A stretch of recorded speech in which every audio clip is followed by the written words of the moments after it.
Hello and welcome to the button, I was going to say farm, but it's a rehabilitation project.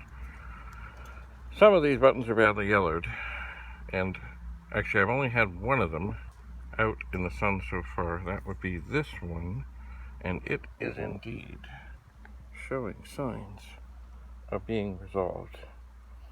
So I brought everything else out that I had handy at the moment, and I will leave it in the sun and avoid the rain, of course. The one at the very bottom is very, very, very, very yellow. I would be surprised if it does much. But the other ones of the world of Commodore the 25th, right here, these two, they're not bad.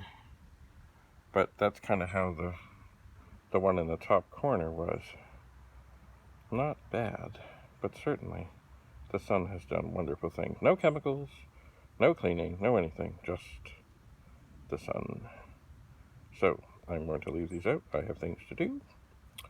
And the other thing that's over here is the top of the 64 that's been out here for maybe 3 weeks. And it certainly is coming along. It's not perfect, but it's coming along. I should give it a wash down and then put it back out here. Anyway, farewell from the button farm. Bye for now.